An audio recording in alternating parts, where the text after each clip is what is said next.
So I'm going to share with you story of Chinese bamboo tree. Like any other plant, growth of Chinese bamboo tree requires to be nurtured through water, sunshine, and fertile soil. But even after doing so, a farmer does not get to see any result even after 1 year at the end of the 1 year. But somehow he continues the process. But at the end of the second year also, he does not see any progress above the soil. He is certainly disappointed but continues the process for the third year. And at the end of the third year, again there is nothing. There is no visible signs of growth above the soil. Now he is disappointed because all his other fellow farmers with whatever crop they have sort of started already giving the result. But here even after third year, he is getting nothing. But he continues the process. And at the end of the fourth year, again there is no development. So many times he must have thought in his life, just imagine to quit, but somehow he does not quit and continue the process for the fifth year. Somehow, one fine morning, he is happy that he sees some green shoot coming out from the ground. So that is the first ray of hope in his life, and he thinks that going forward, maybe next 1 year or 2 years, he will get the kind of crop, desired crop. But something amazing happens, and the tiny plant which has come out from the ground grows to 80 feet tall tree within 6 weeks. Just imagine 80 feet tall tree in 6 weeks. Now think for a moment, does that bamboo tree grow 80 feet in 6 weeks, or was that tree lying dormant under the ground for 4 years or 4.5 years? The obvious answer is no. So then what the plant was doing? Actually the tree was growing underground. It was creating a strong root system for itself to sustain the outer growth after 4 years onwards. It was creating a strong foundation for itself under the ground so that it can sustain the load of 80 feet tree for all its life. So this is the first part of my talk. In the second part, I will share something about my life which could be a little similar to what this bamboo tree like. When I was in class 10th, I was 14 years of age because that time it was a 3-year degree course, and I failed in the final exam. So when my headmaster got to know that my father had passed away just 2 months before the exam, he gave me another opportunity to reappear, and certainly the questions paper were also set little easy so that I passed, and I passed. But after that I was not interested to study.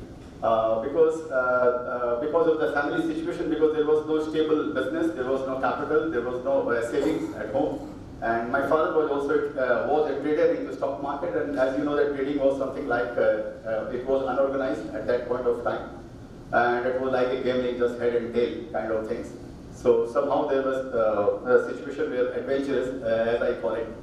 So I thought not to study further, but actually my mom insisted that you should complete actually your graduation, otherwise you will not get any girl to marry. So I thought, okay, I remember she took me to an astrologer also, and the astrologer told her, your son will be going to the biggest university, don't worry. But anyway, somehow I passed my BCom, and after that I quit. When I turned 19, I got myself into the stock market because that was the most primary thing for me, and I started trading. So initial days were actually like beginner's luck. Initial days were good, but later on I realized that this is the toughest stock, and one of my tweets is the stock market is a platform to make easiest money in hardest way. So I found that I could not retain any money, and what I was doing just supporting my family by somehow. So this went on for years. So when I turned 24, so my mom thought that I should get married now, otherwise no girl will be left. So I told my mom, so there is no stable income at home, what I'm going to feed her. She told me, don't worry, God feeds you, God feeds us, He will feed her also, no problem. So somehow I got married, okay. And nobody was interested in giving me that daughter also. So somehow my wife agreed, and unfortunately or fortunately, whatever, and I got married. So in the name of God. So when I was 25 years of age, in the name of God, I had one son also, that God will protect him. So but my situation was still adventurous, hand to mouth. To give you the flavor of the situation, I will share one incident with you. When I was 27 and my son was 2 years old, and my mom wanted to buy a box of that milk, powder milk, Lactogen or Lactotex or something. That at that time, I think it used to cost 40 rupees. But she searched all the Almira drawer, and here and there 1 rupee from here, 2 rupees from there. Somehow she got 40, 50 rupees, and we got a box of milk. So it went on like when I was 30, till I was 30. Then I realized this is not the kind of life actually I wished. I wanted to do something big. And the reason I couldn't save any money even in the trading was that whatever money I used to make in one trade or two trades, I used to put all that money into the next trade to make it big, because I was not satisfied with small things. I was happy with whatever my situation was. So somehow I couldn't retain money. So I thought that this is not the kind of life. So before that, I thought that I should move to Mumbai. It is better to die in an ocean rather than die in Hooghly. So, but in my third attempt, I went to Mumbai. And when I was 30 years of age, with 35,000 rupees, whatever I had saved at that point of time, invested in one company. And with that shares, I went to Mumbai, stayed in a PG. And it was some 65, 70 square feet kind of, it was a serving quarter which was converted into a PG kind of thing.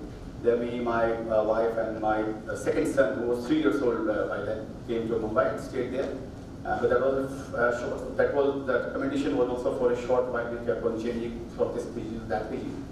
So, but one thing was very certain, that coming to Mumbai, I became very focused into investing. So now investing has actually become my focus of my life, my first love, my second love, my 10th love, my God, my religion, my spiritualism, everything had become stock investing. And I joined my library, and I used to go there every day and read all the newspapers available in the country, or all the business magazines. Unfortunately, I did not read any books even on investing also. But I used to watch all the TV serials, whatever available, not TV serials, business actually channels, interviews of all the investors and industrialists and all. And I did not watch any TV serial within my life. I did not read any book, forget about investing in fiction or history or geography. I did not read whatever I read in the school. I did not read anything. So my only focus was investing. So this went on. My situation was certainly better than what it was in Kolkata. And I bought my first apartment. It was 375 square feet apartment, where me, my mom, my 2 sons, my wife, and my younger brother used to stay. So it continued. And during this journey, I identified many multi-baggers also, but obviously my base was very small. So, but somehow it gave me confidence. So by this now, now it was 2003. Between 2003 and 2006, I identified 3 such shares which actually appreciated 100 times in next 12-13 years. And it is 100 times, not 100%. So whatever money I had collected by then, by 2003, I put all those money in all these 3 shares. And somehow they went up by 100 times.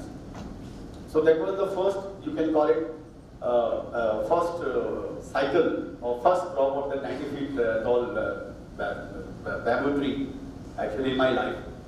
So things were now pretty better, and I started investing in other shares. Currently, I'm investing in some 14-15 companies. I am the largest individual shareholders in those 14-15 companies.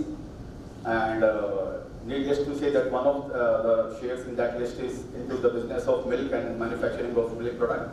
So that is souvenir to me, my wife, and my family.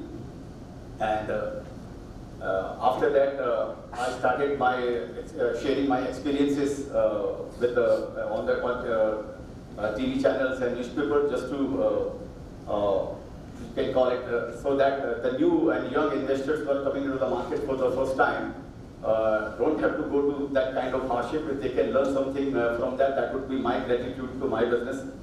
So then later on, I was invited by many B schools of India, business universities of India. To name the few, I am Ahmedabad, I am Bangalore, and recently I was in London Business School. Now today TEDx, I am Amritsar. So So I remember that the astrologer who had told my mom that your son will be going to the biggest university, actually forgotten to mention that he will go to speak, not to learn, or not as a student. So this is what happened. And what I have learned from the past is that the three things are very important in life. And I have coined a word for that, that is fame. So F for focus, E for energy, and M for memory. I think focus is your calling. Focus is your prayer.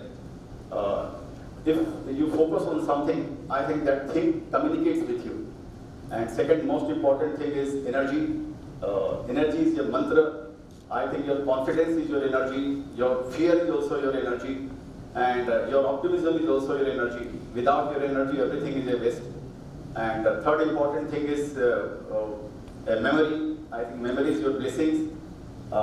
Because without memory, there is no point in having knowledge and reading 1,000 books, which, and later on you don't remember anything, and you cannot, when the time comes to use whatever you have learned, and you forget.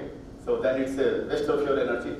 So I think these three things are very important, and I think success is always slower than what you want.